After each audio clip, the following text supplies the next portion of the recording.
Christ. As Officer 1000 Yahweh. Gonna teach the Wednesday night law class. Alright.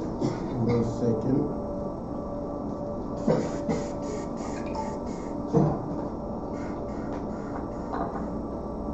Alright. Anybody on the conference call? Doesn't look like it. Hello?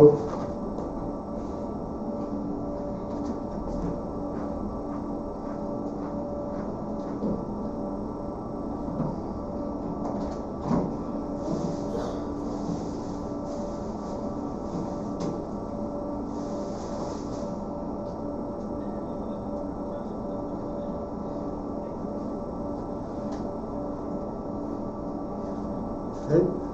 Alright. First off, are there any questions at all? You sure we live? Call me. We there right now. Okay. Yeah, I didn't get an alert on my phone. I was live. We there right now.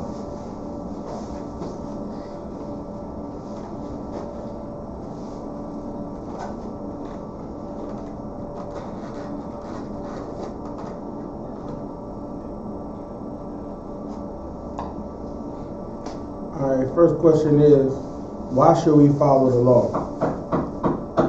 Why should we follow the biblical law?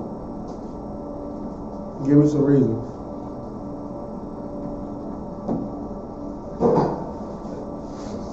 Go ahead.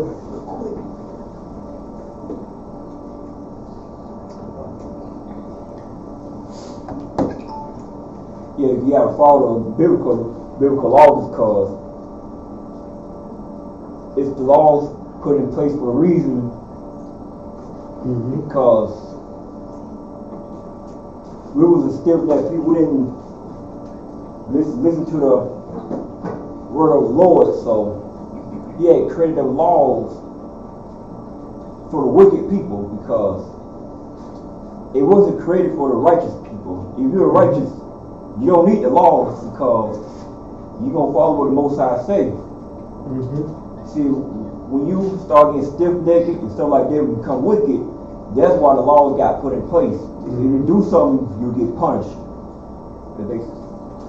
Exactly. That's as far as the part of the law too. That's the punishments of the law. That's why that's there for. It doesn't mean necessarily the law, like it says, do not do this, do not do that. The punishments are for the people that's wicked. Just like, why do you get a speeding ticket? The speeding tickets aren't for people that don't speed. Right. Speeding tickets are for people that speed, right? That's what that means. That's what it's referring to with the law. But what's some other things that's a good, makes it good to follow the law?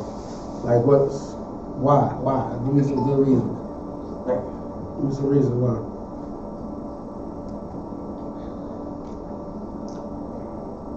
Go ahead. You cannot eat any pork or any kind of shellfish, because, like the pig, for example, they're good for cleaning up the ground, the earth, like all the waste and stuff like that. Everybody made for it, so once they eat it, they never digest it. They don't have no sweat glands, so they can't sweat it out. And same thing like for shellfish, they help keep the water clean. Help keep it nice and blue, stuff like that. You can eat all the waste and stuff on the ground. And once we eat that, that's when we have all kinds of sickness, diseases like gout. Yeah, they clean all of the diseases out of everywhere, because their body can digest the diseases, and it doesn't affect them. Just like how bats, right? Bats, that's where the coronavirus comes from, right? Bats. Bats can have the coronavirus, and it doesn't do anything to them. Right? Don't do nothing to them. They walk around, they fly around Salagia with coronavirus all day long. Right. What happens to them? Nothing. They can live with that disease. Has literally no effect on their whole body. But that's where all of that SARS, all of them viruses like that, That's where they all come from. They come from bats. Okay? That's why you're not supposed to eat the things that's unclean. Guess what? They said that the coronavirus came from bats. It came from one animal eating a bat, and then the Chinese people eating that. Right? Go ahead.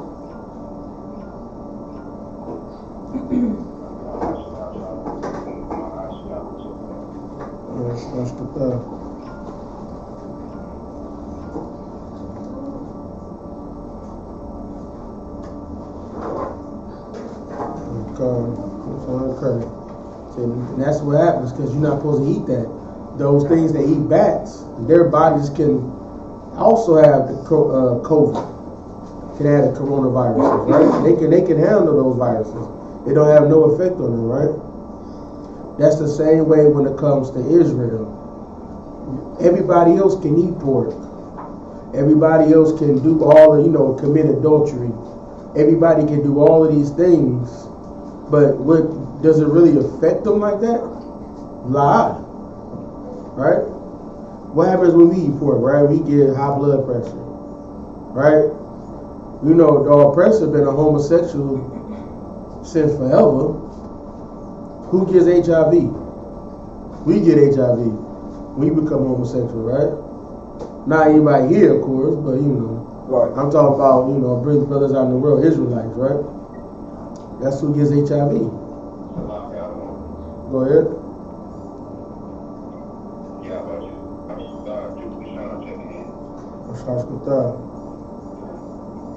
I got you all done. Go ahead.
Okay. Hey, let me do this real quick. It's hard for me to hear you, like you coming in very broken. I'm gonna call it on my regular line. I'll be right back with y'all, alright?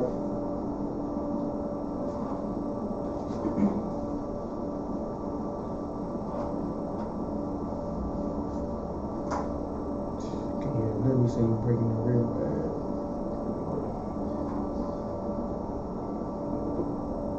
Joining conference now. Alright, Shalom on Christ. Can y'all hear me?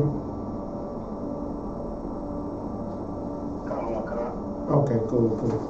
Alright, yeah, you was breaking up real bad. So, but yeah, you're not supposed to eat all that. That's why a lot of us actually is allergic to shellfish, right? The stuff like pork is so bad that like right now, if you stop eating pork, it would get you sick. Y'all know that, like, if anybody has ever accidentally eaten pork before, right? Right now, so if you haven't eaten pork in some years, like, most of us have, it would actually get you sick. Literally, you would get sick from eating pork. Same thing with crabs and shrimp and all of that stuff. You would get sick off eating. I remember even when I was in the world, you would eat it, I guess it would taste good, I guess, like you in the world, but you would be sick afterwards. I was sick by, stomach hurting for like 2 nights in a row of eating all of that shrimp and crab legs. Like I said, you're not supposed to eat all of that stuff, man. It's not good for our bodies to eat it. But our oppressor, he can eat it whenever. It don't seem like it do anything to him, right? Literally does nothing to him. But us, we suffer and die because of pork. High blood pressure. How many of y'all have high blood pressure? I had high blood pressure, but then once you stop eating pork, when you came in the truth, your blood pressure went down. To be honest, mine went down. My blood pressure was getting high. I stopped eating pork. 3 months later, like my body, for one, it felt clean. I don't know, I can't express it, like it just felt clean just from not eating it. And then my blood pressure shot far down. And I was on the verge of, I had to go do a DOT physical, and they was getting ready to give me, like, usually if your DOT physical was fine, or like really good, they'll give you a 2-year extension, so you gotta get another one, right? They was only gonna give me a year. But then I stopped eating pork, like a couple months before that, and mine shot all the way down. They gave me 2 years. It was literally like that drastic, because we're not supposed to eat that stuff, man. It's not good for us, and that's the same thing. Like when it comes to all these other animals you're not supposed to be eating, they can have these diseases, and it does not affect them. It doesn't hurt them, right? And they could, they could be a carrier of a disease, and it don't do nothing to them. It just stays in their body, chilling. But then the moment you do it, the moment you eat them, it all of a sudden you got a whole pandemic, right? And it spread over the whole earth because you wanted to eat, some guy said don't eat in the first place. Now you done put everybody in quarantine, right? Because you had to be disgusting. You had to be what the Most High didn't want you to do. So, all right. Anybody got any questions at all?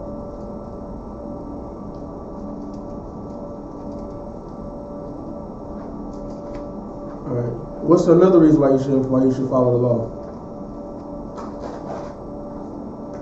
Anybody know what's another reason you should follow the law?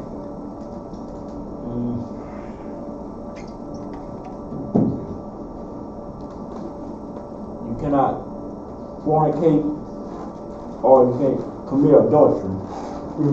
Because what happened is that we everybody know in the Bible now, it's sex is marriage. So if a man and woman get together and have sex, they have like a certain bond. It's almost like they can't break it. So when another man comes in, like you see in the videos, I know man comes in and sleep with that man woman, something's going to be broken inside of him. So that's why you see the videos like the man walk up in the hotel room or walk in the grocery store, see the woman sleep with another man on the bed, in the bed, coming in the bed. Then we try to fight him. So one video, somebody got shot in the hotel room. So he caught him in the bed with his wife. The one he was sleeping with. Dude in the bed, they got up and shot him. But you gotta look at the whole thing too, like why sex is marriage. It stops. What does it stop? STDs, right? It stops what? Like killing. You know what I'm saying? It stops like all of these things that go on. Like, okay, see when that happens, right? You gotta think of it as like, see out here, we're not taught how things are supposed to be in the world, right? Out here, women, they can do whatever they want. They can get rid of in the world, they can get rid of their husband, and it's like nothing, right? What they don't understand is now she's adding another body to her, right? What you like the one thing a woman can pretty much always tell you, the first person she laid with, there's probably almost been nobody that has competed with that guy. Maybe when you came into the truth, that might be the only exception. But the first person that she laid with was the person she was that deeply connected with. That's because women are made, like their bodies are supposed to bond with that man. You feel me? once you lay with that man. But then the more men you keep having inside you, the less you can bond with the man you supposedly, you know, out in the world, the man you supposedly married, right? Now you go to, now she's feeling away. Now when you've been married to her for a while, she wants to go and, you know, be a hot girl for the summer, you know how I go. She's seeing all what the other girls is doing, that's, you know, younger or whatever. Younger, she wants to do what they do, right? But what happens to her, she destroys her whole home. Right? And that's the scripture. Anybody know what scripture that is? That I'm referring to?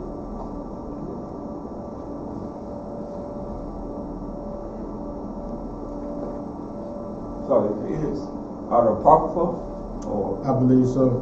7:26. It is Ecclesiasticus 7:26. You gotta pull it from me. Oh, come on.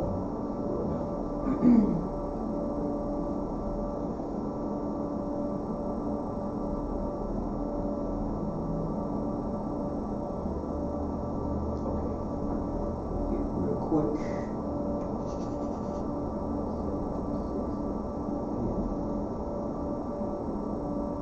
Okay. In the book of Ecclesiasticus, chapter 7, verse 26. Hast thou a wife after thy mind? Forsake her not, but give not thyself over to a like woman. No, that's a good scripture, but it's not the one I'm looking for. All right.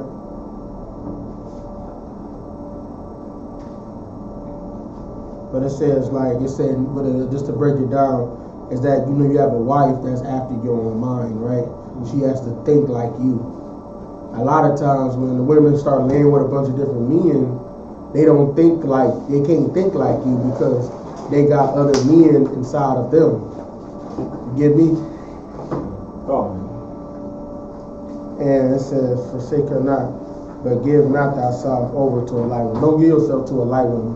A light woman is like a woman that's not deep, a shallow woman, a simple woman, what you can call it. All right, let me see if I can find it for you.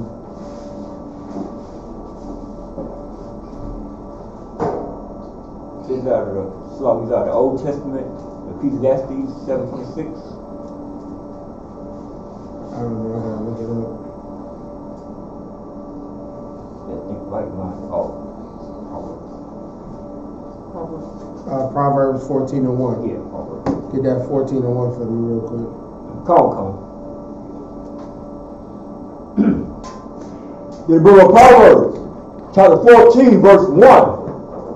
Every wise woman buildeth her house, but the foolish plucketh it down with her hands. So if you a wise woman, you gonna build your house up, and you build your man up, right? You build everything up. You working as assistant to your man, right? You building things up. But let's talk about a foolish woman, right? She plucketh it down with her own hands. So she takes, her into her own hands to destroy it. And that's why what you do. You sleep with another man, right? You go lay with another man, you pluck it down the house, your own house. You plucking it down with your own hands. You destroying your house because you know when women, right? Women, if she's laying with another man, you know, like it destroys like a woman's soft and gentle spirit, right? So if she's laying with this man, she can't possibly love you anymore. Because if she loved you, she couldn't see another man and be with another man. That would be awkward. Just like a lot of sisters in the truth, right, today, right? They'll tell you that they can't even look at men. They can't do anything. Like if they feel wrong because they love their husband. They finally got what true love is when they came into the truth. And they don't want to destroy, that relationship they got with their husband just for some dude that don't really, especially these dudes out here, they ain't trying to keep you. They just trying to, have you for the night. They just trying to rent, leash you. They ain't even no lease to own. It's literally, they just trying to leash you to, for a little while, then, they gonna move on to the next. But then the brother said they truly love their women, right? Because, one of the reasons is if you come into this truth, you got to learn to love all of Israel, right? You got to learn to love your people. So you're not gonna be with some woman and then you don't love her. How you gonna be trying to raise up Israel and you can't even love the woman that's in the bed with you? You know what I'm saying? How can you make those two work? That's even similar to when God said, how can you love me, right? And you can't love the brother. You don't even see me. That's what God said. You don't even see me, but you don't love the brother that you see every day. You know what I'm saying? Because a lot of people, they fantasize in their mind. They think like, okay, I can love something I don't see, right? But then because that's in their mind, that's easy, right? But the hardest thing is trying to love the person you got to see every day, because you take that person for granted, right? God, you don't see every day. You don't know that. You don't know how God is, the Most High is. So you can formulate in your own mind of what you think that how He is. But to tell you the truth, God is more terrible than any so-called friend you got. He can be way more destructive than the friend that you got. He can come and kill you today. Your friend not necessarily gonna do that, right? But the Most High can destroy if he because He's the all power. He can destroy whatever He wants to destroy. It's all His choice, right? But people, they try to fantasize what God is and then try to look down on their brother. But the Most High told you got to look at your brother that you see every day. You got to love him, because that's how you show that you love God. Because you got to, like I said, there's work to do. Most High, He wants you to work to try to love somebody. It's like when you do a marriage. You can't just say I'm married and we happy. It's gonna be times we're gonna be hating each other. They ain't gonna be able to stand each other. Man, you gotta still get right and get back right with her. And your woman, your woman, she gotta do that with her man. She gotta still come back to the table and say, okay, yeah, we mad. How can we make this right? And you know what? That's what keep Israel together. What happens is we harden our hearts so much that that's why Moses. Pull that scripture for me too. When Moses, he said that was because of the hardness of your hearts. That was in the book of Matthew, I believe, when Christ was talking about it. Look up hardness of hearts. Harden of hearts or something like that. That's why He let divorce happen, because He knew that we just getting out of captivity, we gonna go around and kill each other, man. We gonna go around and kill each other because we wanted to be out of the marriage so bad. Moses let the divorce happen so that we can actually, we didn't kill each other before we even get into our own kingdom. He wanted to try to keep Israel together, so He made the little, excerpts, I guess you call it, on law, little, other things on the law, so that we didn't kill each other. But then that's why when Christ had to come, He had to show you what true love is. Love is, for one, you willing to die for that person. That's what love is, right? You loving your brother with every, with your whole, with everything. You got it for me? Come. Okay, read it for me. The book of Matthew, chapter 19, verse 8. He said unto them, Moses, because of the hardness of your hearts, suffer you to go a verse up. Come. This is the book of Matthew, chapter 19, verse 7. They said unto him, why did Moses then command to give a writing of divorcement? A letter of divorce, a written letter of divorcement. He permitted the brothers to have a written letter of divorcement, right? So that they can go and He let them have that so they could go and have a divorce if they wanted to, right? Keep going. And to put her away. So you can put your woman away. Back in Moses, Moses' time, he was able to put your woman away, right? He was able to just give her a little letter saying this. But why did you have to write a letter of divorcement? Because everybody knew that she was married, right? Right. You would have to have a letter of divorcement written by your husband saying that he put you away, that he didn't want you anymore, right? So that you didn't get stoned to death for being a whore. You had to have that. But, keep going. Verse 8. He said unto them, Moses, because of the hardness of your hearts, suffer you to put away your wives. So he said, because of the hardness of your hearts. because your heart got so hard and so stone because you wasn't like Christ came, and this came basically to soften Israel's heart.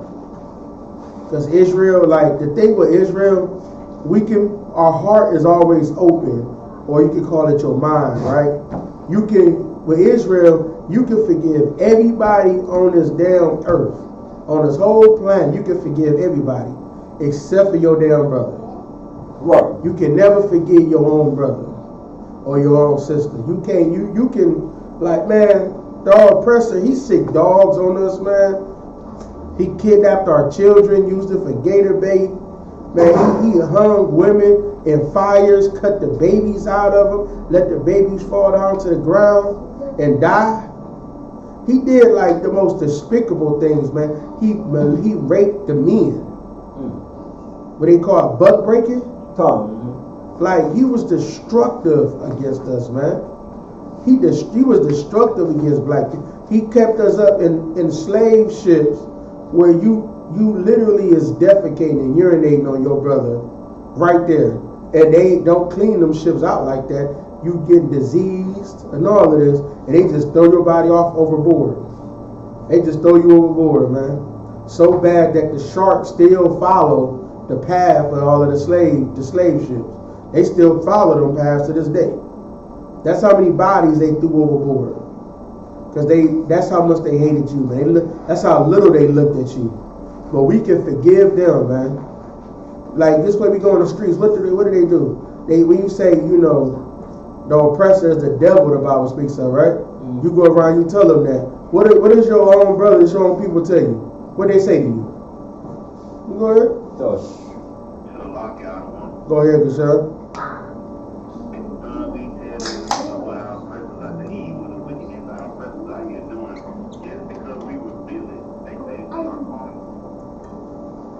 Yeah, they'll say we carnal. What's something else they call us? What else they call us?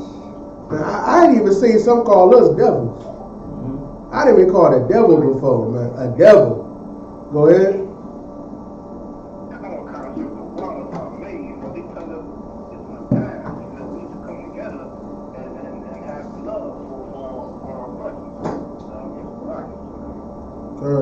They want you that love for him, man. Want you that love for him. But what do you? Well, go ahead. Yeah, you a hate group, man. Because you telling the truth about what they did, man. You literally telling the truth about what the oppressor did. You just said, yo, they murdered us, they killed us, they separated our families, they did all this destruction. They did all this to us, and they say, "Man, why you showing hate? You supposed to be giving love, man." But then guess what? At those same people, when we go and blaze on the oppressor, the one that is currently oppressing them now, you know what they would do? They would get ready to fight us for it. They literally would put their hands up, get weapons, and try to fight us for it. To the death. To the death, man. We all done seen it? How many times we didn't got threats put on us, man? How many times we didn't got threatened? I can't even damn count. Right? They didn't threaten us with everything. Guns, knives, fights, whatever. And we've been threatened so many times, man, it's ridiculous. But then the issue of it is they don't, but they're the oppressor, they can do whatever they want to do to our people, and we don't ever want to touch them.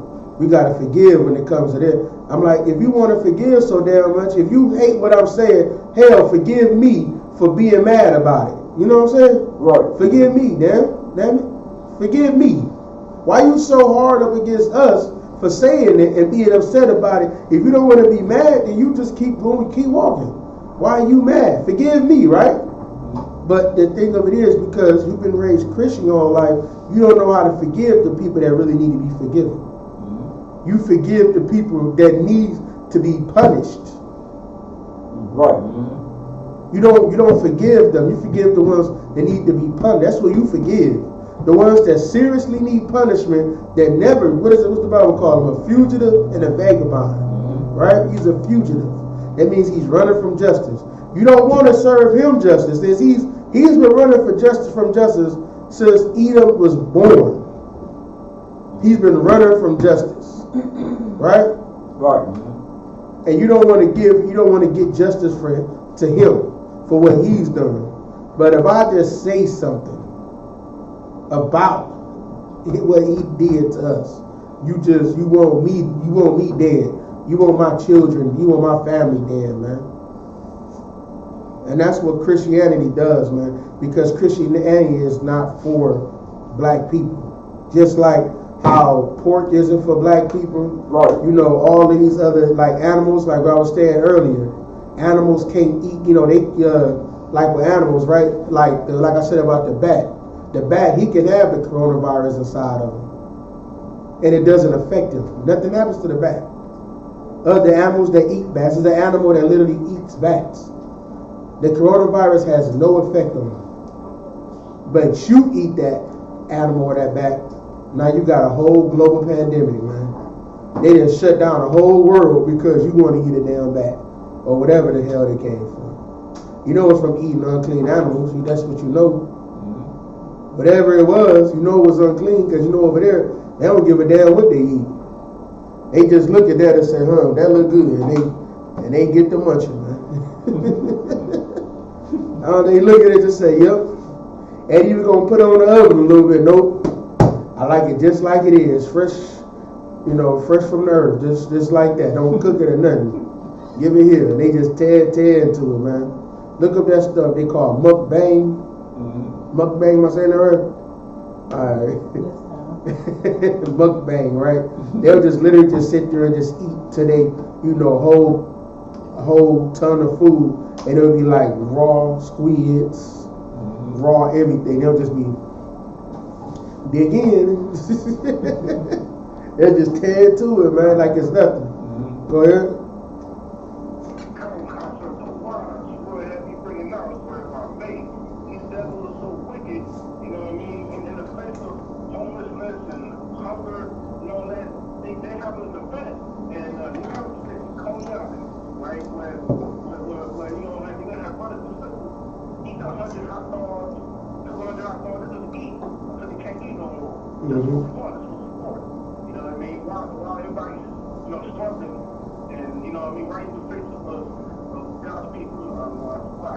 Yeah, like I said, they don't care about God's people, man. And that's the whole mindset of Christianity. It doesn't care about God's true people. Because, Christianity, like how God loves Israel in the Bible, right? Christianity is just the same way like Islam is. Now God loves the Arabs in Islam, right? Christianity, now God loves the oppressors. Well, everybody, but put like this, he loves everybody except for you. Right. Everybody else is good to go. But you, he don't love. That's the difference. And it's not because people will say, well, God loves, he loves all his people. But no, but you can tell by your spirit who you know the God of Christianity, who he truly loves. Because he shows it through you. If you're a Christian, you show who you truly love. You go show that you truly love the oppressor. That was the whole point of Christianity, was to make the slaves love the oppressor. That's literally the whole point of Christianity. I don't know if they still have it, but it was actually in a book when I was in elementary school, and they said they literally gave the slaves Christianity to make them be better slaves. Literally said this, and I went to it was like a mixed school a little bit. It was a magnet school I went to. They literally said this. They literally gave it to us. Like I knew this as a child. So it wasn't like when I heard this in the truth, I'm like, oh yeah, I knew that. They don't mind telling you that. But now they try to water it down. You know what I'm saying? They don't want you to know about it. When I went to like the school that was like, it was still mostly black, but it was like, had a few other people in there. It was more than just the school, it was like an inner city school, but like I said, it was a magnet school when I was like in early elementary years. So it was like kind of like a mixture a little bit more. It was still probably like 70% black, something like that, 70%. But then it was a lot of other colors there too. So at that school, that's what they did, man. Like they kind of, like, I learned a lot of the truth, like about slavery and stuff like that and what happened. I learned a lot of stuff that most people are just now learning. Cause like I don't know what it was about my school, but they didn't hide it like that too. They told the truth. They said, yeah, that was given to the slaves so that they can be better slaves. That's why they gave you Christianity. That's why they gave you the Bible, so you can be a better slave. It was not to make you saved, sanctified by the blood of Jesus. They ain't give a damn about it because you not saved. You still oppressed. You still in slavery. You not saved. Right. That's the whole point. When they look in the Bible, being saved or delivered, what they want to call it, you got delivered. What you get delivered out of? Captivity. You still in captivity. Right. So you not delivered, right? You still in captivity. But it's just to make you a better slave. Whereas Christianity, man, that was like the greatest, undercover COINTELPRO mission they ever did on black people, man. Christianity. That made everybody subject to basically be a slave race of people. Christianity. It made everybody a slave race of people. Because now, since we a slave race of people, now what else can we do? What else are we into now? What some other religions we into now? Amen. We got please some water. Oh, what's up?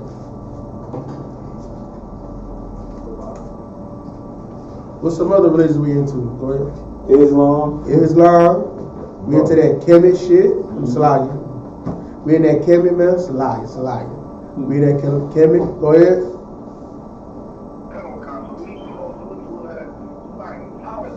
Scientology. God, we into Scientology. We into go ahead. Astrology. Because you a Gemini, I'm a Pisces. That means that we can go together. That means we're gonna have a happy family. Right? But you don't even know how to even deal with each other. You so quick to throw each other away. Like there's been times I've seen, but it doesn't really happen too much with men, but it's most time with women. I've seen women literally like a dude and heard about him liking a dude, but then they say that they didn't stay with him, they didn't keep talking to him because of this sign. Because of his sign, man. Literally because of his sign. So they didn't talk to him because once they found out what his sign was, they're like, oh no. And they walked away. Like, how can you go base your sign on how somebody truly is? Right.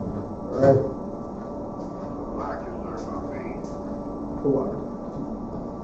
Go ahead.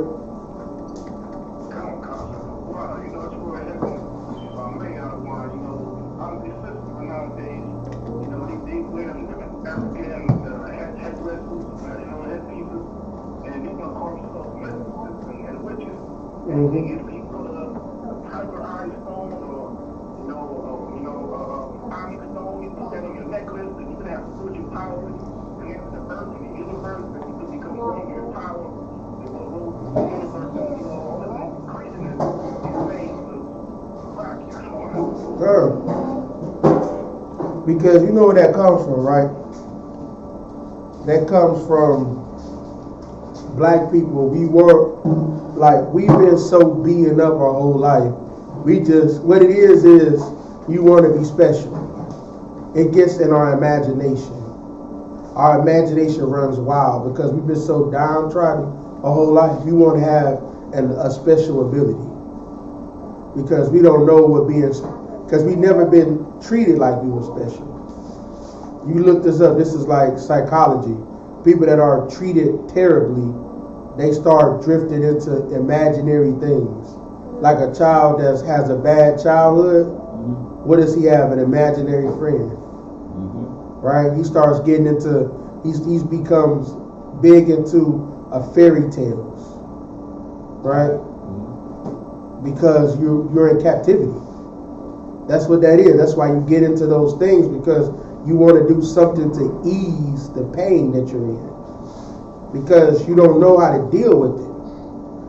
The way that you deal with all of the pain is the Bible and Isupk. Right. That's how you deal with the pain that you're in, right?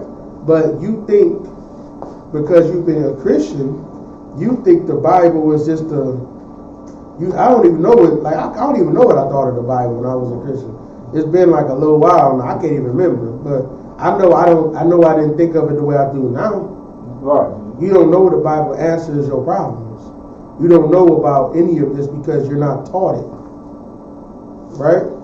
Why was Daniel, why was Christ, all these other brothers young and had the wisdom of elders? Because they understood the Bible. What did Christ do? What did Christ do when he was young? Anybody know what Christ did to get his wisdom? He did. Anybody know? Go ahead. That's good stuff. When Christ was young, he wanted to learn, and he began teaching himself to love. God, that's exactly right. He started learning. He learned in the temple. He was studying. He went to be studious to learn the law. He wanted to understand it. He didn't try to say, what the Kemet people say. They say, well, you inherently know what's right and what's wrong. You learn that, you learn that. That's in your DNA. No, it's not. That's not in your DNA. Because because you gotta be careful with some of the terms that people use. When they say it's in your DNA, guess who else say it's in their DNA? Homosexuals, pedophiles, all of them say that's in their DNA. But is it wrong to be a pedophile? God, right? It's wrong to be a pedophile. Y'all can speak a little bit. You can shake your head. I did. It's wrong to be a pedophile, right? But some people, it's in their DNA. Or they'll say it's in their DNA, right? I'm not saying it's in their DNA. I'm just saying this what the term says. The Bible says train the child up the way they should go, right? And they won't depart from it. It don't say it's in their DNA. You keep trying to tell your kids it's going to be in your DNA. Your DNA going to tell you setting them up for failure. Right. Because your DNA tells you to be a disgusting, wicked person. Your DNA, which is your flesh, that's what that tells you to do. Because what you want to do with your flesh right now, you want to do anything that the Bible says not to do. You think brothers don't want to go mess with whores? Like, you think brothers don't want to do it? Right? Your carnal side does, right? Right. But then what happens? You say, you know what? This ain't what it is. This isn't the Most High telling you to do this.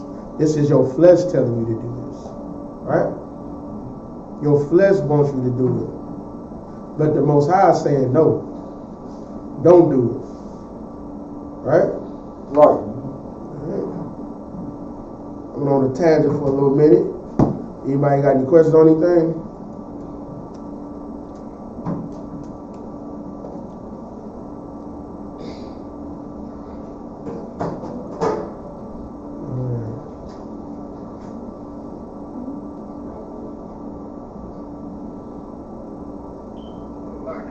Go ahead.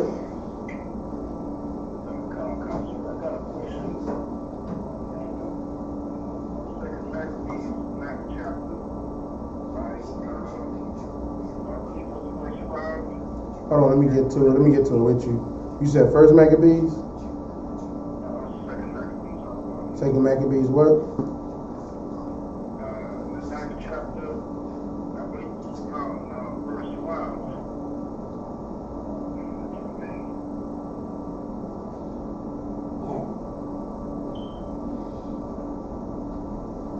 Okay.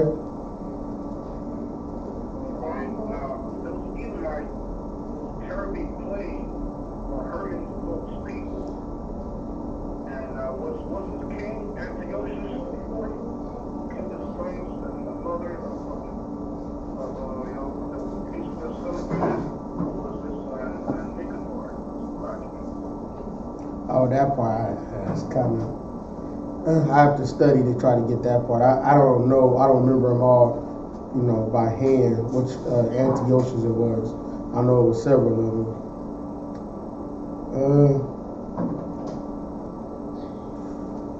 That was what you was asking, right? Kind of, I mean, I heard the breakdown on the study, but it didn't say precisely what it was. It was Nicholas or Antiochus. I mean, I probably have to study that a little bit more and then try to figure out which one it is.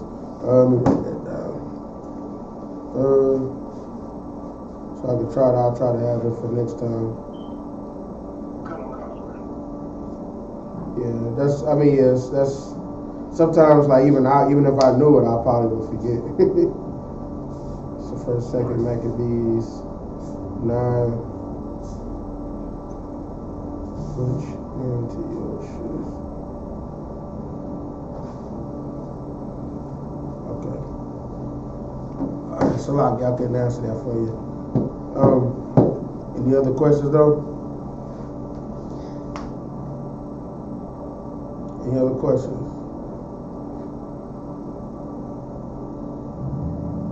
Alright.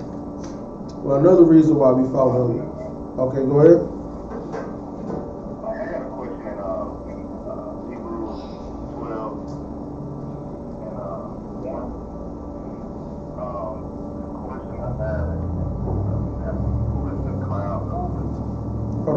Hebrews 12 and 1.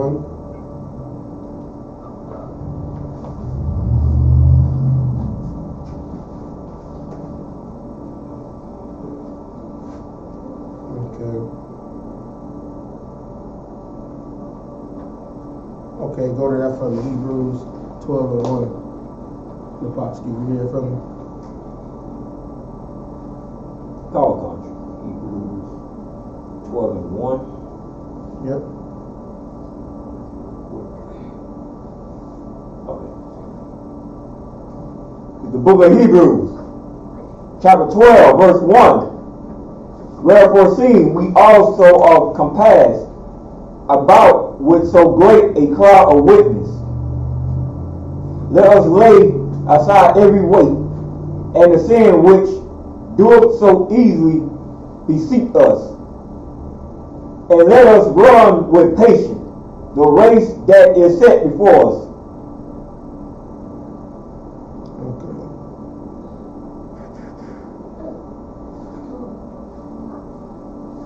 Okay, go 2 verses up for me. Yeah, 12 and 1. No, 11 and 39. 11 and 39.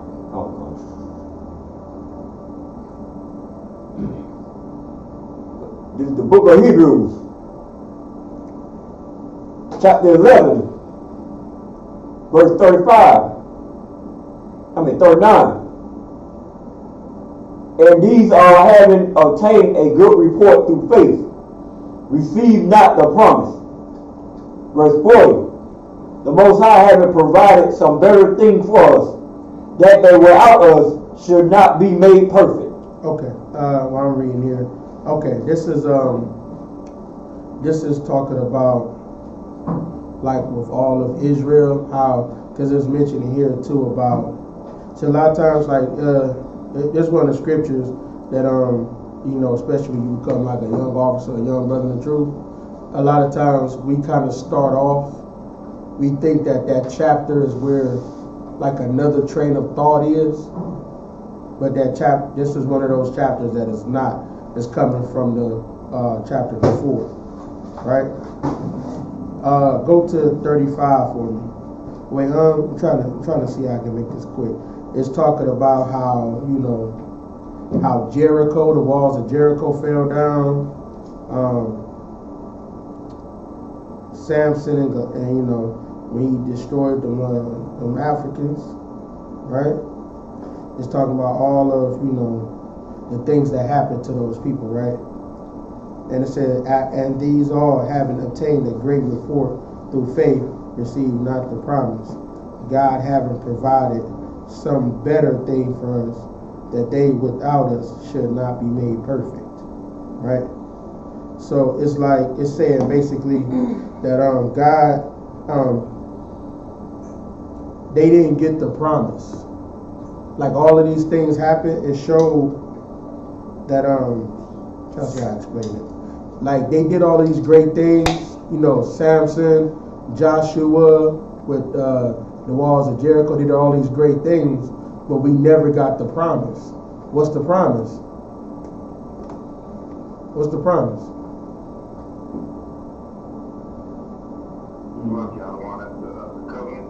Covenant. What's the covenant though?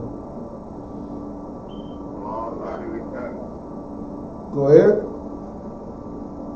So like it's just one thing. Is it, you know, the promise of the land of milk and honey? God, we supposed to have that. What else we supposed to have? Alright, for time's sake. Go ahead. Yeah, kind, but that's not what I mean. Go ahead. Exactly. You're supposed to rule the earth forever. None of them rule forever. All of these things that happen, they never ruled forever. They only ruled for a short time. And they didn't rule over the earth. They ruled over maybe a specific region, right? But they never ruled over the whole earth. So he provided something better thing for us. Alright? Now go ahead, go to 12:1. The book of Hebrews, chapter 12, verse 1. Wherefore, seeing we also are compassed about with so great a cloud of witness. So we got a lot of people that have witnessed what's happening. Because you know, Christ, when he came, he had a bunch of witnesses, right? You know, people seen him raise Lazarus from the dead. They seen him feed the multitude with a fish, a couple fish, and a couple loaves of bread, right? They've seen these things. There was a whole cloud of witnesses, just like they see us out every day in the street. They see us every week. Cloud of witnesses see what's going on. Keep going. Let us lay aside every weight and the sin which doeth so easily beset us. So you lay aside all of like the stress that's on you, the burdens on you. Lay it aside, and that the sin that easily beset you. That means defeat you, right? Keep going.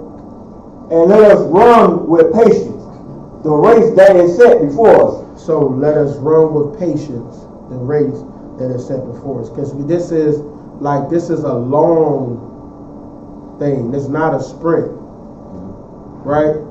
Y'all remember when the general was talking about ever see the general when he was talking about when they thought right around the year 2000 the Most High was supposed to, Christ supposed to come? Y'all heard that before, right? Did you talk about that? Come. And he said they got a lot of brothers straight, right? They got a lot of brothers straight, and all he had to do, they would say, yo, we had to be straight for these next 6 months until this happened, right? But what he's saying here is that let us run with patience the race that is set us before us.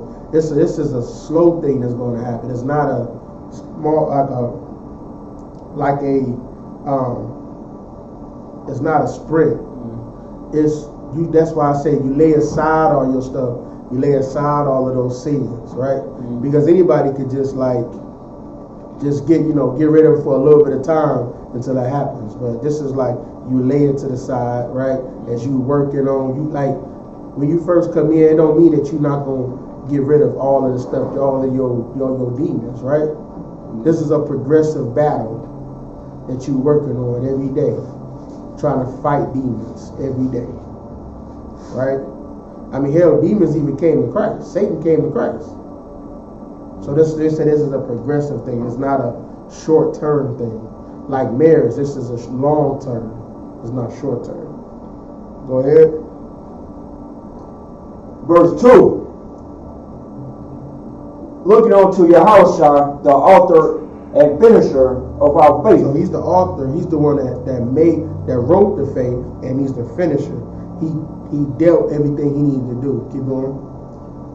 Who, for the joy that was set before him, endured the cross. He endured the cross.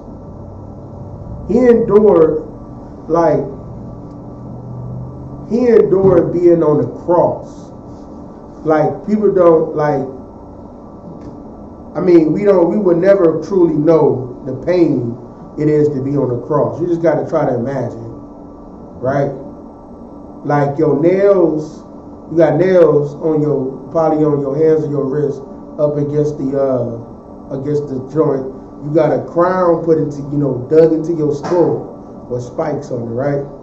You got your feet crossed and you got a nail driven right into your feet, right? You got all of that being done. And when that happens, you can't, you're trying to hold yourself up so you can breathe, right?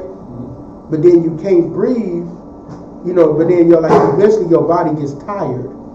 And you gotta let yourself hang and rest your muscles, right? That's already strained because of the loss of blood, the trauma that's being inflicted on your body is already going through hell because of that. And he's literally there, he had to endure that. Let me tell you something, he didn't endure that so you can go eat pork. Right. Like, who would go through that so that you can be a whore? Do that, I don't think Christians ever think about that part. Why would he go through all that so you can be a whore right now? So you can have hot girl something? Why would he do that? Why would he do that so you can be a homosexual? It don't make no sense, do it? Wow. None whatsoever. It don't make no sense. Why would he do all of that? So you could be an abomination. So you can eat abominations. He had to have done it for a cause bigger than him. And what was the cause that was bigger than him? Bringing Israel back to their true God. That's a cause that's bigger than, a man. That's a legacy. That's not a small thing. That's not a light thing. That's a heavy thing. Right? And that's what it said. He endured being on the cross. Keep going. Despising the shame. And he was despising the shame. It's shameful for him to be up there. You basically is being hung above everybody. They do this to shame you. He despised the shame that he had to go through, and he despised the shame Israel had to go through, man. The shame, it's a shame that we in captivity under all these other nations. It's a shame. He had to go through that shame for you. Not so you can eat pork, man. He did that shame so that you can come back and be an Israelite again. Keep going. And is sat down at the right hand of the throne of the Most High. So he did all that and sat down. He didn't have to do it. He could have destroyed all of those people there. He could have destroyed the Romans then. Think he couldn't have? He sat down at the right hand of God. You think this man don't have power? Let's be real. That who listens to them? Who was speaking in the beginning of Genesis? Christ, right? Right. He made the earth. Of course, he did it through the Most High, because that's what the Most High wanted to be done. But he's the one that commanded the angels to make that planet, make the earth, to make all of this. You think he couldn't destroy them stupid Romans if he wanted to? They was trying to kill him. But no, he endured that because he wanted to bring shame and compassion to a nation that knew nothing of that. He wanted you to have shame and compassion, because like I said, it's a shame that we sin in the way we do. It really is a shame when we should be ruling over everybody else. That's why we got the law, because it's supposed to be the wisdom for us. That's why the law is given to us. It's our wisdom in the sight of all of these nations. So if we follow the law, that's like I always say, like when you running a country or you running big things, right? Like you can even go with the Captain Ratazai, right? Captain over Atlanta. Things are less tolerable for him to do things than even us. Right? Certain things we do, we don't get, necessarily checked or get fined for. But Cap will get fined for it because he's at a higher level. See what I'm saying? Come on. And that's how we are as Israelites. That's why we get fined and get checked for sinning, because we at a higher level. That's why we got to follow a stricter code of conduct than everybody else, because we at a higher level than everybody else. So that's what I think about when everybody try to say, well, you got to follow so many rules. I said, that's royalty. The more rules you have, that's what makes you more royal. That's what makes you more important. That's what makes you more respectable and honorable. You got rules, you have a code of conduct. The place with the strictest code of conduct are usually the best organizations. Because they got a strict code of conduct. They got a way to how they deal with things. Right? But the ones that don't have that, they chaos. Right? Right. That's why black people living in chaos right now. Because we don't have no morals. Christianity tells we can do whatever the hell we want to do. Right? And we sanctified by the blood of Jesus, man. But you see it, Christ ain't dying for you to be a whore, man. He ain't dying for that. Man, what do you think he is? Like, a lot of times Christianity, it makes, how do I put it? In Christianity, because you get taught it through all of these false holidays or holy days, like Christmas and all of that. When it comes to these days, you don't follow God. You're not taught how to follow God, right? You taught to follow yourself. That's who your God really is. Yourself. You and the oppressor. That's who your gods really are. The oppressor is better than you, but you right behind him. That's who your God is. And that's why whenever Christians, they would always they never care about serving God, because God said the only way you can serve him is through following his laws. They would go skip right over that, because the serving God is not important, because it doesn't serve A, the oppressor, it doesn't serve B, themselves, it doesn't serve their flesh, it doesn't make them feel good to not eat shrimp, crab, and lobster. Shrimp, crab, and lobster make you feel good to eat. It releases dopamine. You know what dopamine is? Like a hormone in your brain that like when you eat something that tastes really good, it's that sensation that makes you feel real, pleasurable or whatever, right? That's what dopamine is for. It makes you feel dopamine to serve yourself. But serving this law doesn't give you dopamine. But I tell you one thing this law does, though. It makes you the ruler over this earth. Right. That's what it would do. And that would give you some dopamine, I'll tell you. That'll make you have some dopamine there. You're going to feel real good. When you got your own slaves, you're going to feel great.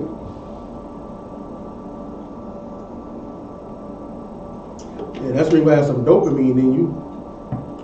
You have your own slaves that, handling all of the dirty work for you. Now you're going to feel real good. All right, keep reading.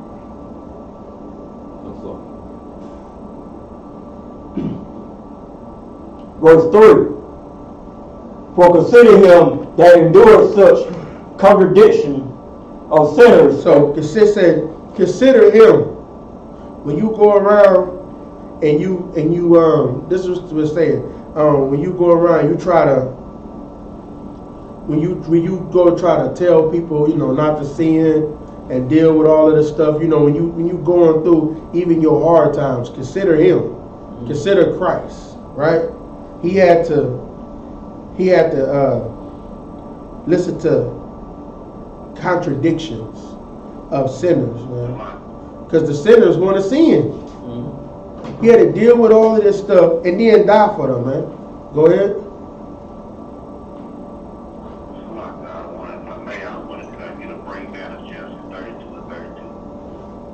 Okay, 1 second. I'll get that for you, Nate. You said Genesis 32 and 32? Okay. All right. Keep going, Nepal. Come. Lest ye be wearied and faint in your mind. So he said, lest you be weary and faint in your mind. Don't be weary and faint in your own minds, man. Just think about what he had to deal with all of this. He had to deal with whatever you had to deal with. He dealt with it twofold. You not being hunted, right? Now we might have do a little bit of mess in the streets, but we not being hunted. Don't be weary in your minds. Don't be faint in your minds, which means growing tired and frustrated of it, right?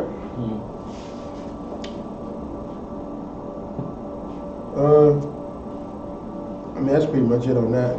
All right, give me Genesis 32 and 32.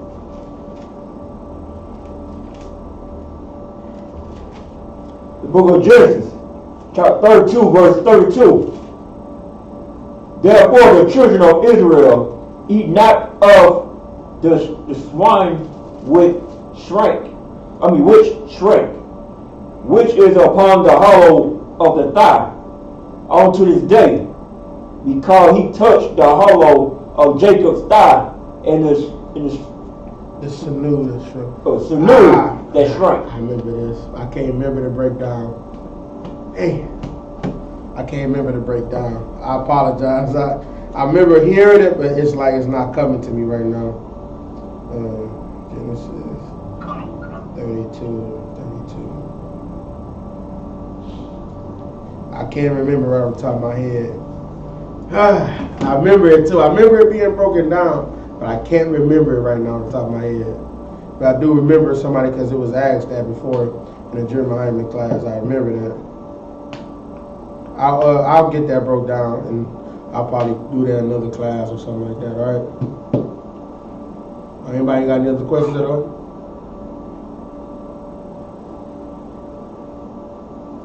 Anybody got any other questions? Go ahead. Question regarding the law. Once we regain the kingdom, we are back in power. Will it be lawful for us to crucify, criminals, Edomites, who, what I mean, they show up to work 3 seconds late or whatever, can we crucify them? Nah, we can't crucify them for being late. They're going to have to follow the law exactly the same way that we got to follow the law. Trying to think if I can think of a priest on top of my head. But no, they're going to follow the exact same law that we're following. Now, can you punish them for being late? Of course you can.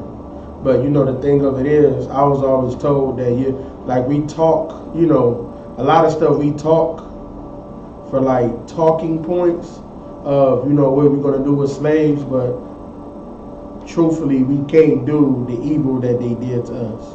You know what I'm saying? We can't do that evil because Israel, we supposed to be the guide and light for all of the disgusting heathens, right? So we can't do the same thing they did to us. Now we might say it because we trying to grab people's attention. There's somebody that because when brothers be oppressed, right? They get tired of because like getting up every day to go to slavery, right?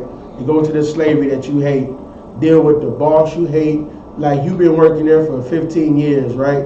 And then you get some Caucasoid boy that, he did like a little bit of college or whatever that he didn't even have to work for. It was already funded through all, everything, whatever. They live their life a whole lot differently, right? He got his whole life, taken care of. And so now he moves up in this company in a high position. He's making $100,000 a year. You making 25, barely making it. Then you got child support on you. You got a felony from something you did, when you was 16. They tried you as an adult. They said, well, you ain't got to do no jail time, but you plead to this charge. We just give you a felony and give you probation. They let you plead out like that because they want to give you a felony. They want black people to have felonies. Because when you're a felon, like it's like, how do you put it? When you become a felon and you black, now it gives them more reason to oppress you. Right. You get what I'm saying? Like they already oppress you now. Because what does the 13th Amendment say? they can't put you in captivity unless you commit a crime. So now you got to think about how crafty they are in their minds. They like, okay, we can't make them be a slave. We can't oppress them,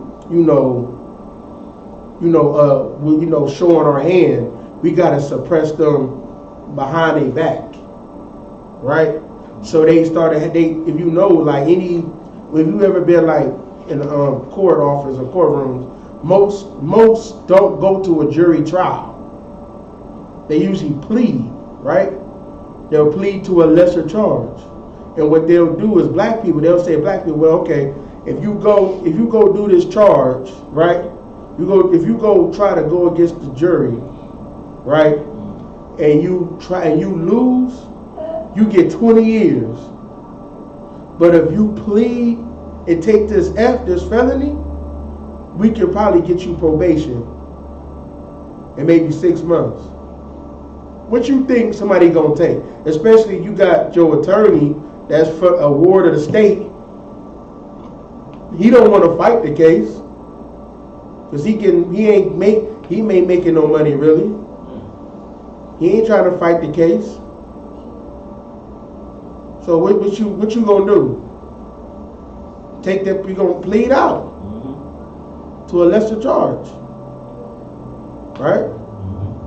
So that's the whole thing. So that's why they do that. They set this whole system up just to try to oppress you even further. So now when you, like I said, you do something wrong. Like, I mean, come on now, let's be real. How many Caucasoid children probably selling drugs? A damn lot.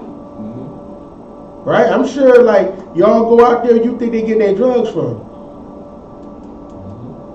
Right?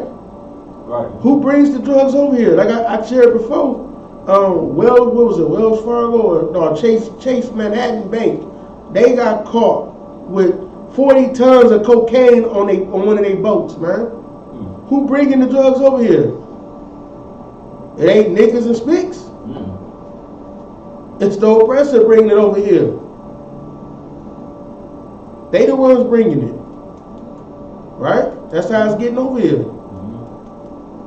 So they set up all of the stuff to get you locked up and all of this, so now when they oppress you and they make it so that it's hard for you to work, now they got a reason. Now, well, he's a felon. He's the next criminal. Like, what do you want me to do? He's the next criminal. He can't run the company. He's the next criminal. He's the next convict. When all of them did drugs and sold drugs to each other in the dorm room, they just never got caught because they had, they got white privilege, man. And white privilege ain't what black people think it is. White privilege, white people, I'm not sure why, well, here's what white privilege really is. White privilege is, you see me, you see a devil, right? And you see him, a police sees him, he doesn't assume he has the worst intentions in mind, but he assumes that I do. Whenever a case, something happens, he goes to court, he gets less time, or he just walks out of there and don't have anything. He might not even get anything on his record, or he might not even get tried as an adult. But I might have a little bit more, more weed than what is determined to be, recreational use, I guess. I have an ounce more than that, and all of a sudden I'm a trafficker, and now I'm doing 5 years now, whatever the term is. I'm doing these years now because I got intent to distribute. They start adding more charges, but he's selling pills like it ain't nothing. He's selling more pills than CVS. Right. You know what I'm saying? And nothing happened to him, right? But when it happens to him, what they say? It's an opioid epidemic. When only epidemic is the damn white man coming over. That's the epidemic. Right. Hell, man, he's trying to make a pill an epidemic. No, he's the epidemic. He's the epidemic that has destroyed the earth. Man. We not an epidemic. He's the epidemic. Go ahead. Come on, Congressman. I'm amazed. Real heavy point on the one.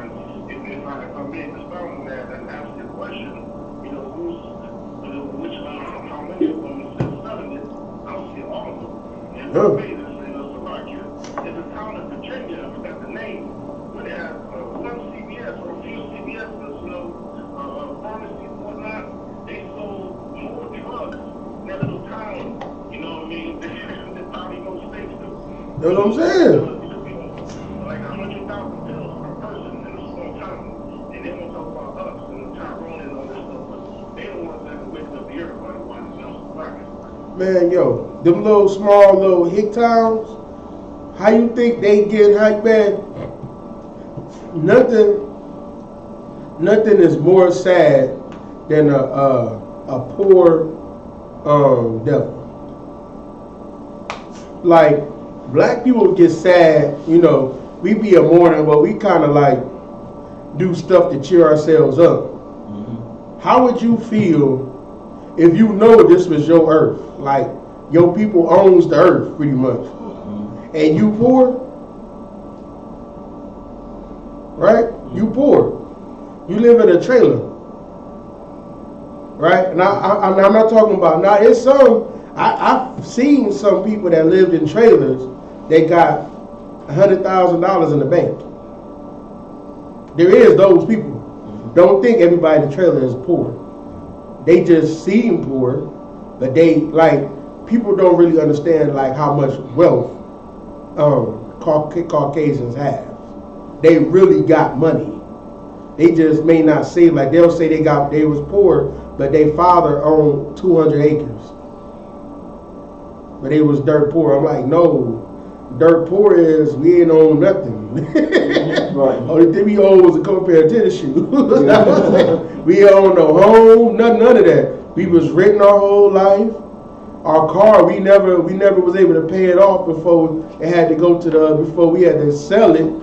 You know what I'm saying? And get another car because it always broke down on us. Right, That's dirt poor. You own 200 acres because you didn't, you know what I'm saying, you didn't have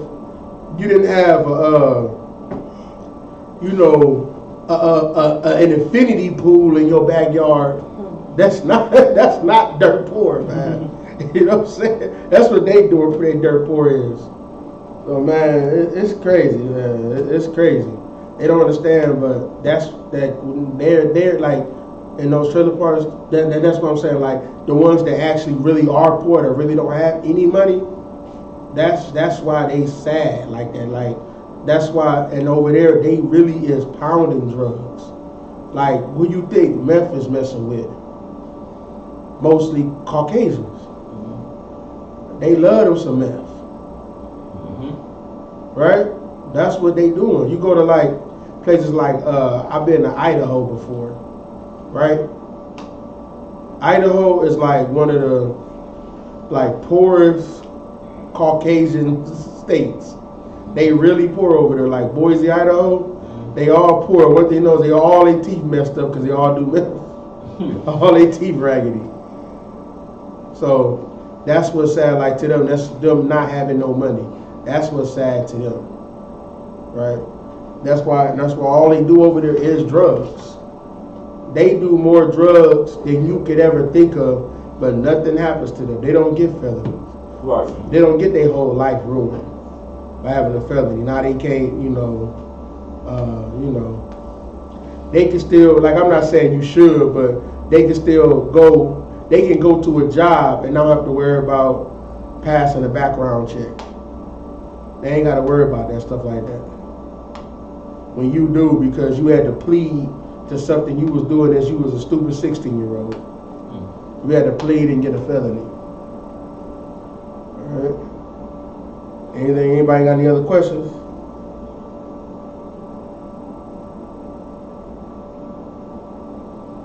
Anybody got any other questions? Go ahead. Go ahead.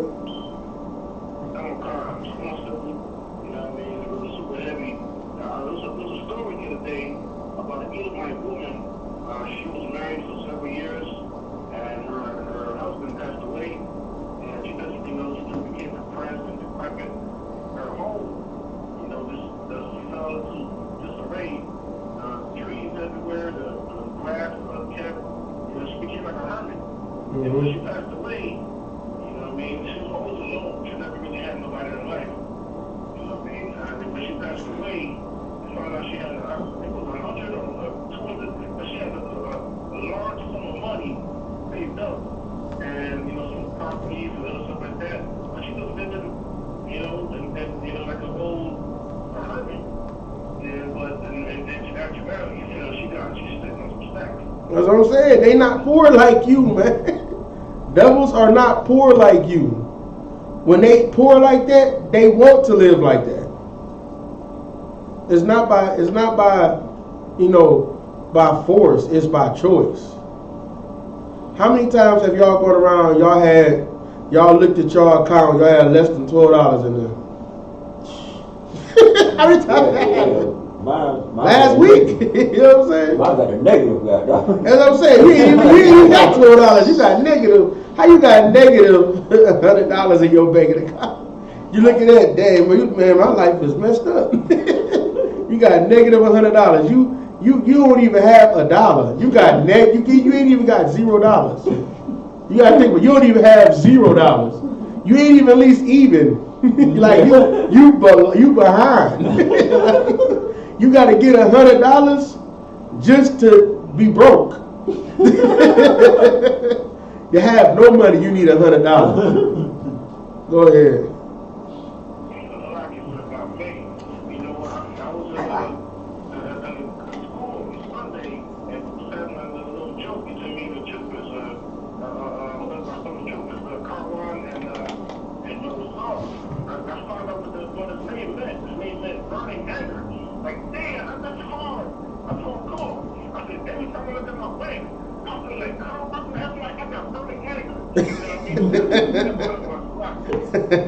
God, exactly.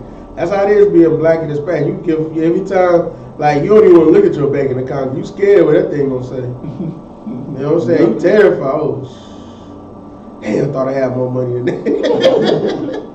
That's a terrifying act to go look in your banking account. Oh hell no! You terrified to do that, right? Mm-hmm. But that's what it is. That's what really being black and Hispanic and being poor is. They don't know what being poor is.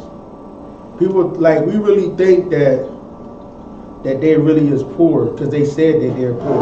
But you got to understand the difference of standards. Mm-hmm. You saying you poor. Their poor is not our poor. Mm-hmm. Their poor is they don't have $1 million.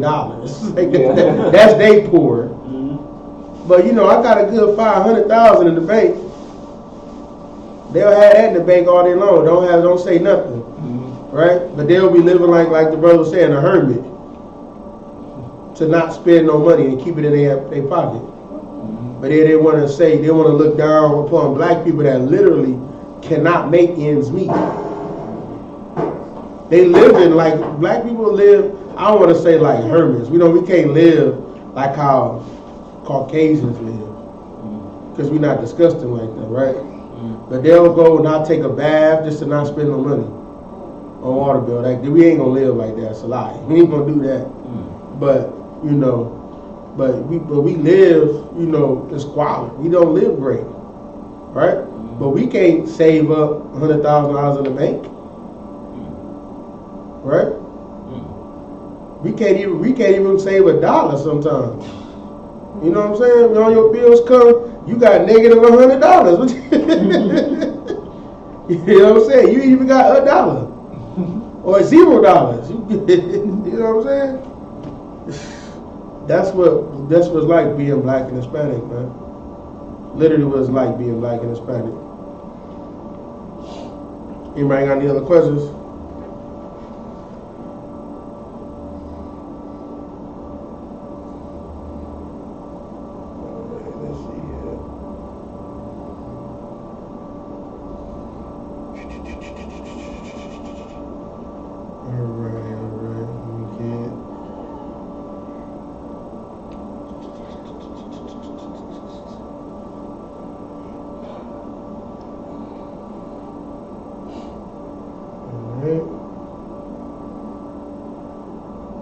Give me Psalms 50 and 10.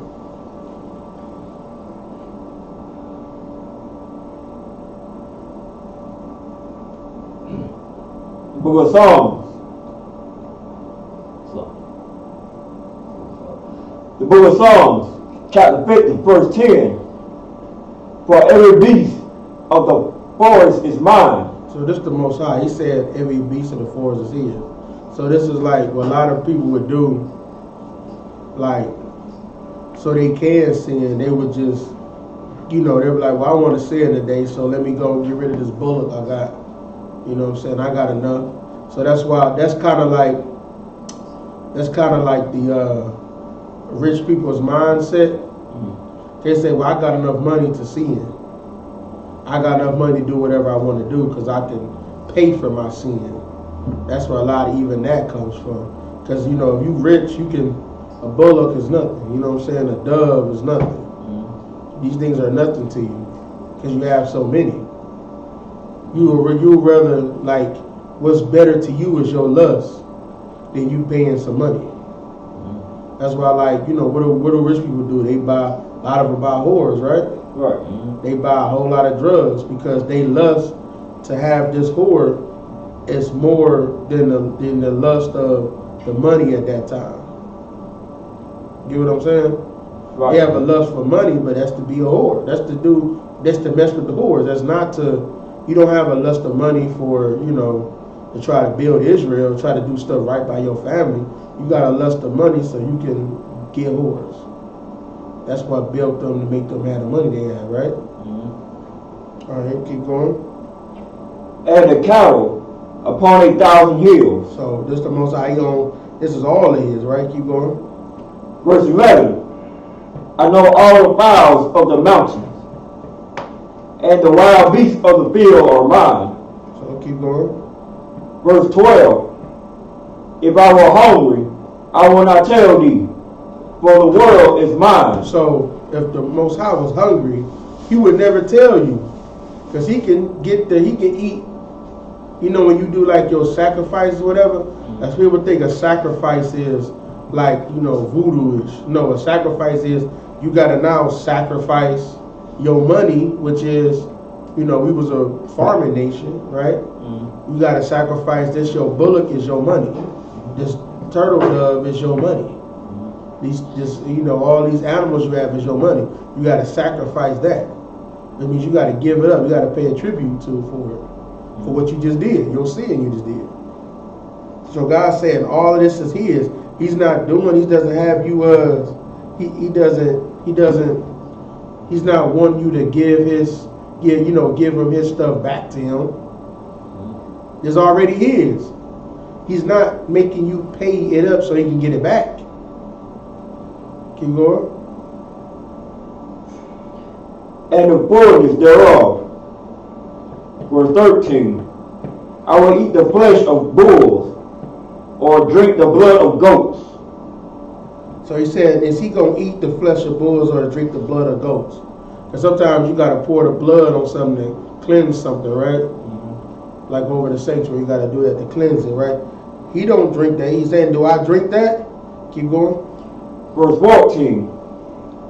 Offer unto God thanksgiving, and pay thy vows unto the Most High. This is your vows. You gotta give him thanksgiving. You gotta be thankful for what God has given to you. That's why he requires of these things from you. It's to show that you're thankful. And these things go to the priest. And the thing of it is, like, the reason why he has certain things be done, because some things he wants, like, a burnt offering is when they burn it in your face. He wants you to see it, nobody enjoys it. Because he knows certain times, like, well, I committed this sin right here. I don't feel as bad because I see the priest are eating it. Right? I see other people, I don't feel bad. Well, I help people. But some sins, he wants it to be a burnt offering. He don't want nobody to eat it. He just wanted just to get burned right there, and that's it. See, because there's certain things, what God wants to do is he wants to fix you. All right, now go down to 51 and 16. Verse 16. No, 51 and 16 for the next chapter.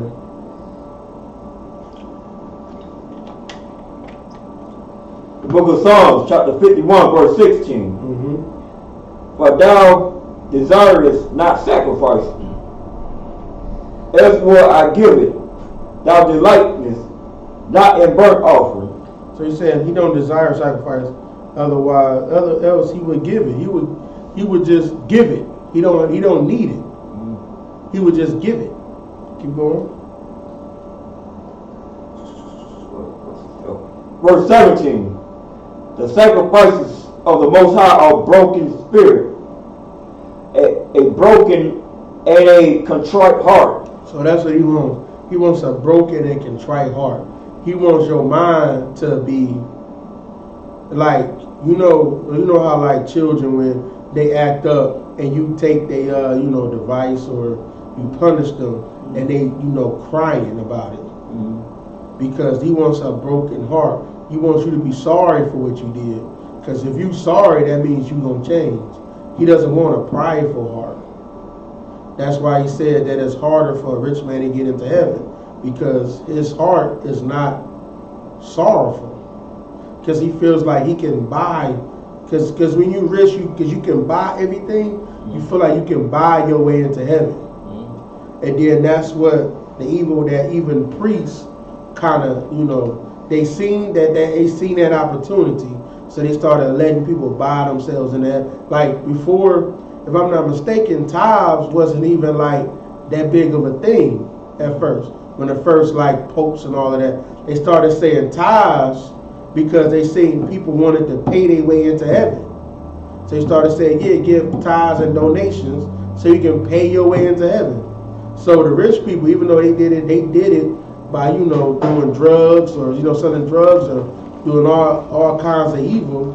If they start giving away their money back to the church, now everything is forgiven now. Right? So you basically is using your dirty money that you earned from being a wicked man on earth to try to buy your way into heaven. You're trying to buy and purchase it. Because you feel like when you're rich, you don't feel like you have to change like everybody else do.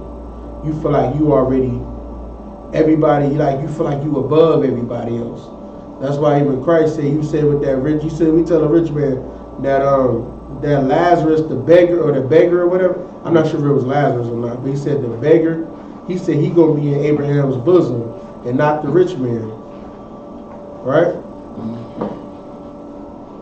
Because God is with the poor, not with the rich. Because the rich don't truly love the Most High. They love money and themselves. And that's what's the biggest thing Christianity teaches you? What they tell you, Christianity? To get money, right?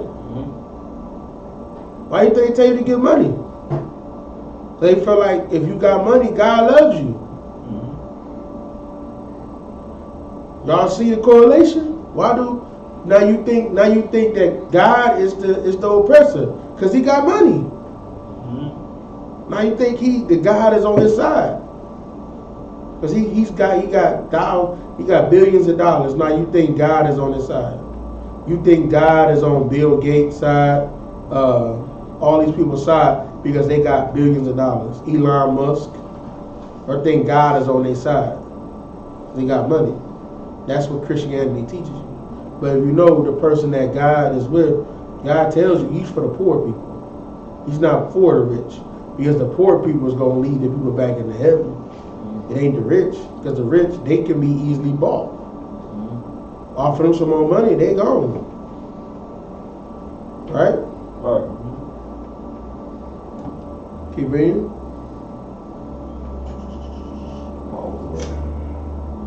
Okay. Verse 18. No, I'm finished. 17. No, it's 18. Oh, 18, okay. Verse 18. Do good and thy good pleasure unto Zion. Build thou the walls of Jerusalem. He said, do good will, build the walls of Jerusalem. So it's telling you, build those walls. So you build the protection of Israel. You build up Israel up. You're supposed to build up your brothers. Right? Keep going. Verse 19. Then shalt thou be pleased with the sacrifices of the righteousness, with the burnt offering and whole burnt offering. Then shall they offer bullocks upon thy altar. So yeah, you don't mind, like, if you try to build up Israel, you will sacrifice those bullocks because you want to feed Israel. You want Israel to be good. You don't mind doing all these different things, right? All right. Any questions, real quick? I'm going to something else.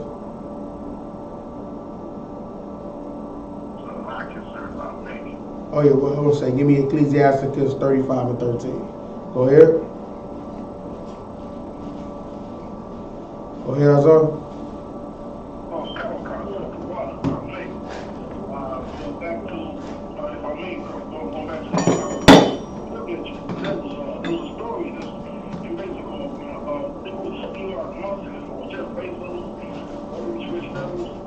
He had a friend who was having trouble with his investment, and he needed money, and he needed to flip his investment. So he bought, I think it was 80 or 100 acres of land in Texas. I think this is about 1 hour north of Austin or big cities. And he bought an entire town for $4 million just because, you know, it's not low, it's just because his friend. I mean, now he got to flip that to whatever he wanted. Man, they'll go buy a whole city. Don't think you can't buy a city. Don't think a city ain't for sale. You go to any city, there's any town, there's a rich family that owns that city. You may not know them, but guess who knows them? The mayor, hold on 1 second. The mayor knows them.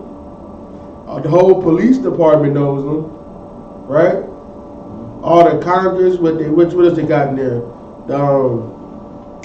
What's some other parts of government you got?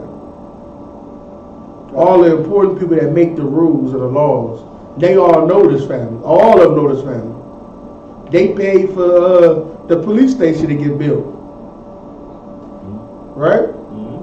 They know these people. Every place has them. Now, poor people may not know who they are. Your kids go to school with them, though. If it's like a public type of school or whatever, your kids, like, you've seen probably their kids, right? Go ahead. What kind of really heavy point that you're making right now, especially talking about, you know, how you oppress and stuff and, you know, have so much money, they can actually go out and buy towns and buy cities and stuff. I mean, it's going on everywhere, you know. And it's, you know, what you speaking of about the law, you know, Yahweh that Bible been to bring it out, you know, we've been out here not this long ago. You know, me and this police officer got the art. And well, it was not just me and him, it was about 4 cops and just me, you know, and we had this confrontation. And, you know, I accused them of, you know, committing some murders and selling drugs and stuff. And because they didn't deny it.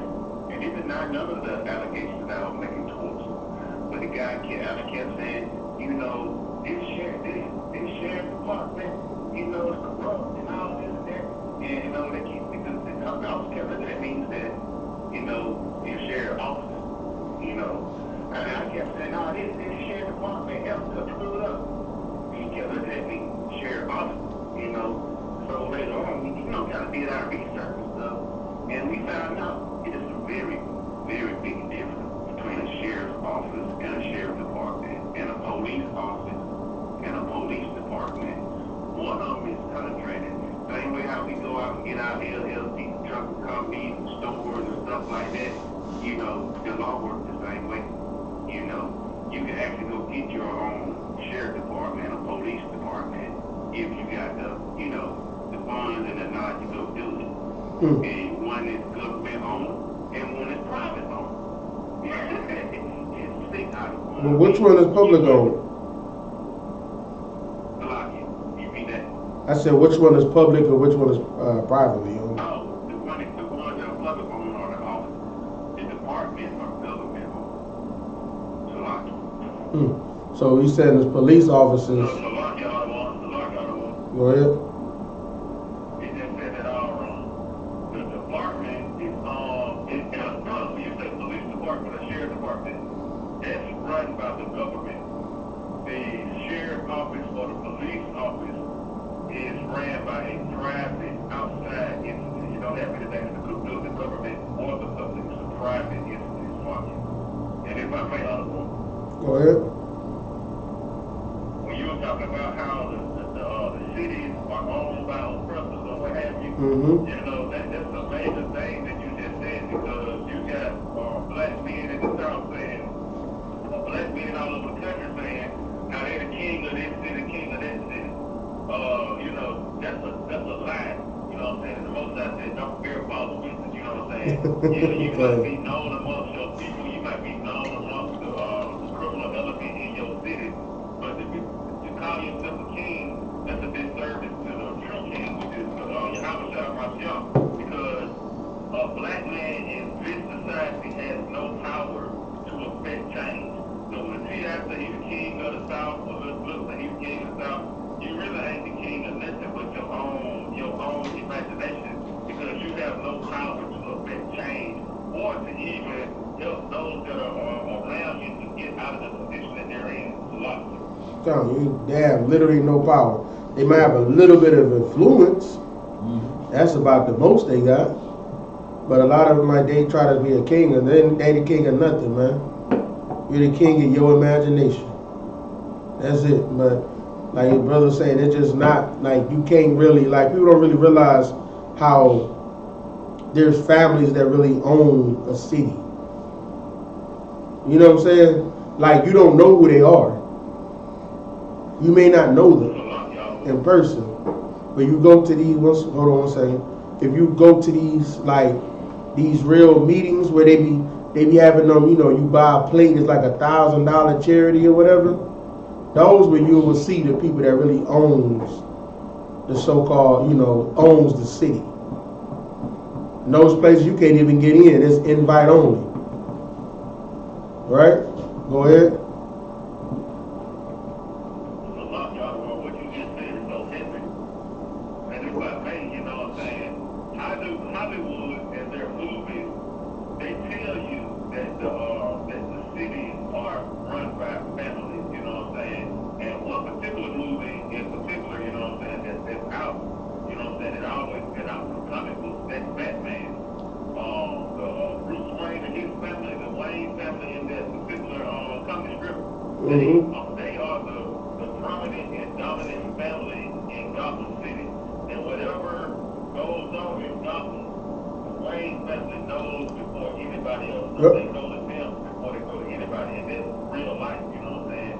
The movies emulate real life in that aspect because, like you were saying, the mayors of these different cities, they know who are the major landowners in the city, and that's who they go to first when they're trying to implement laws and implement some type of something in their city to, you know, affect the people. Yep.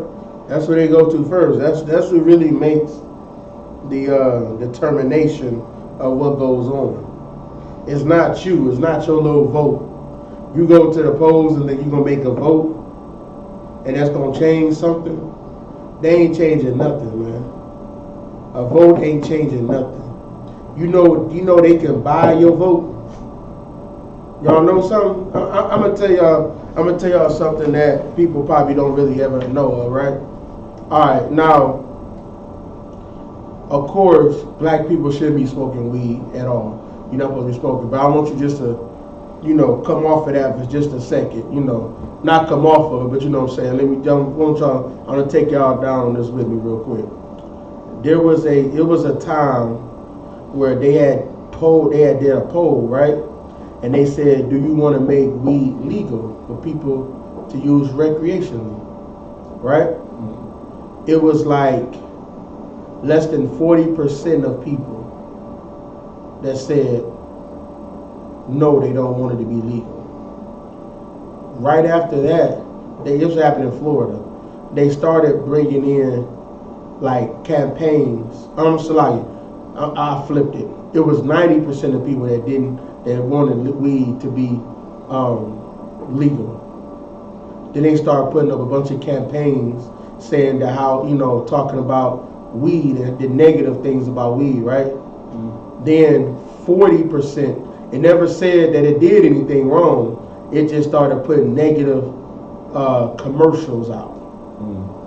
And it took, a few months, it dropped to under 40% of people that want to legalize it. They can buy your vote. They don't care about you voting. You gonna vote for whoever they tell you to vote. One of them that did the same thing was Bloomberg. He hate, I got a couple guns, right? I know I like talking about it. But I watched one thing one time. Bloomberg, he's a Democrat. He was one of the Democrats in New York, right? He used his money and power so much that he turned Virginia to a blue state. And Virginia ain't nothing but rednecks over there. That's what they did. They stuck with the Capitol building. They did that in Virginia. Ain't nothing but rednecks and Confederate flags in Virginia. Nothing over there but that, man. But they turned it into a blue state because he got the money and the power to create influence, and he changed that to a blue state. And you think they give a damn about your vote? Really? He can make you vote whatever the hell you want to make you vote. He doesn't care. What?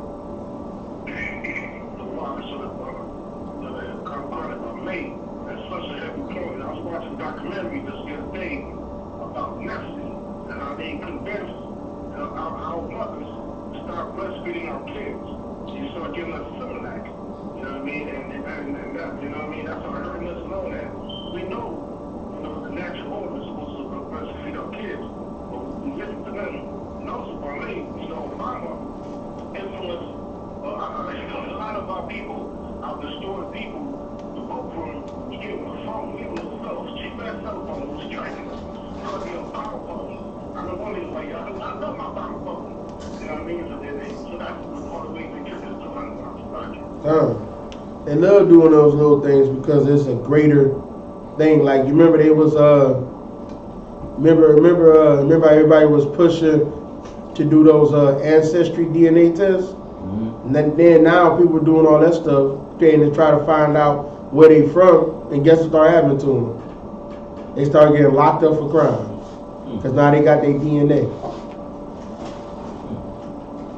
You know what I'm saying? Like I said, this is not condoning. You shouldn't be, if your DNA is on something, that means you probably was molested somebody or something. You should be put in jail. That's the truth. But what I'm saying is, the point of it is, it's all who is the powers that's running things. They're running things because they know that it's going to benefit them hugely in the end. That's why they're doing all of these things. They know the markets of everything that's changing, and it's going to make them more money. Go ahead. That's a real heavy point that you're making right now, and the same thing happened with the Confederacy. Like I just tell people all the time, when the Confederacy stuff was fighting America because they wasn't together at first, the heathen fought against heathens and the Native Americans over here. But when they lost the battle, it took years and years and years before they actually infiltrated America. Because, once upon a time, they were hunting down Jefferson Davis, who was the Confederate president back in those times. We wasn't allowed to vote on those ballots or anything like that. The Confederacy, the Klan, they always have had a Confederate president, a treasurer, secretary, and stuff like that. So years on down the line, after Jefferson Davis got captured and stuff, he died, he became the new Confederate president. They didn't try to capture him and stuff like that until he became the vice president. He became one of the vice. He was the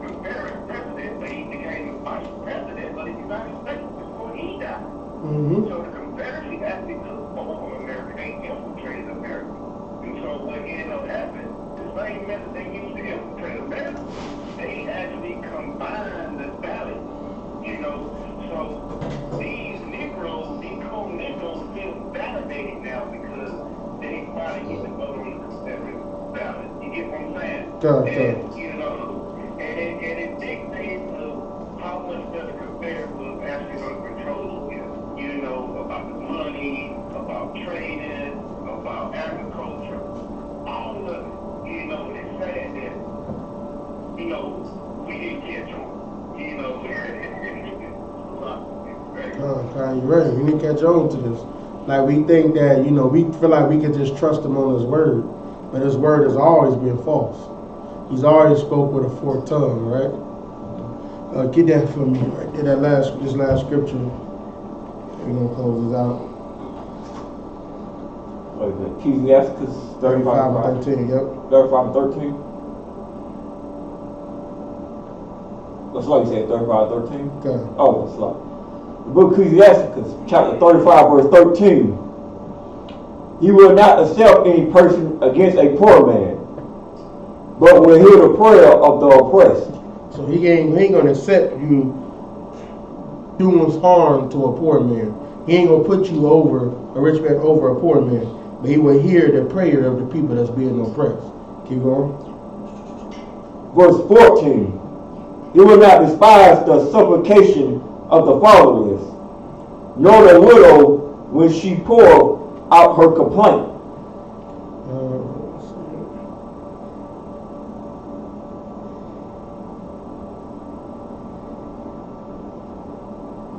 All right, supplication.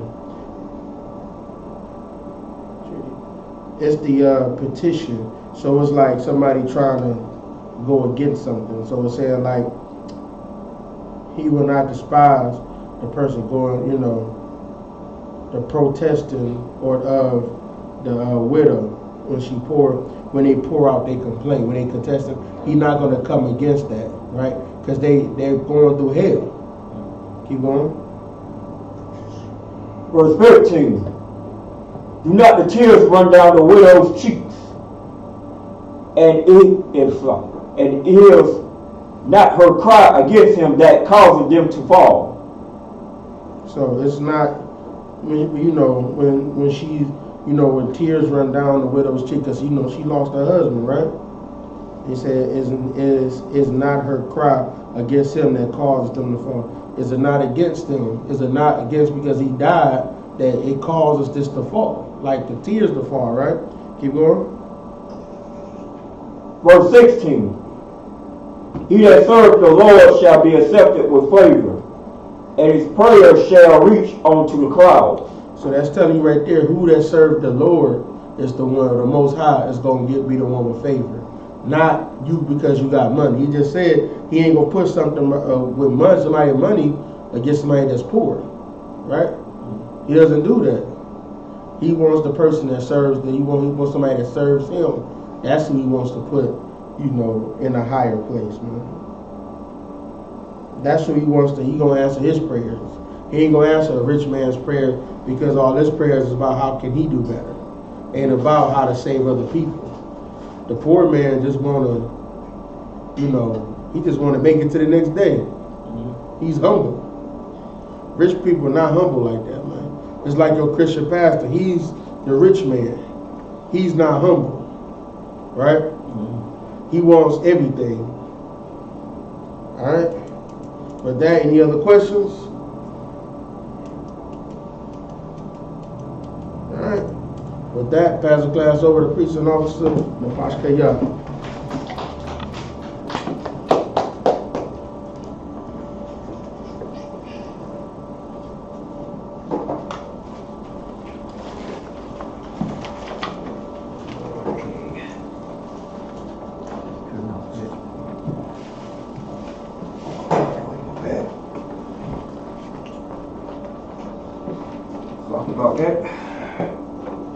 This is the Isupk security announcements. We're the Isupk start our 1 West 125th Street, Harlem, New York. Room for a new brother and sister. We're new brother and sister coming to the school that are limits for 6 months. They are here to be saluted only. They are here to set themselves of the world. If they need transportation, the teacher will arrange it. After 6 months, if a brother or sister has an interest in a particular person, he or she must get permission from the head to speak to a brother or sister.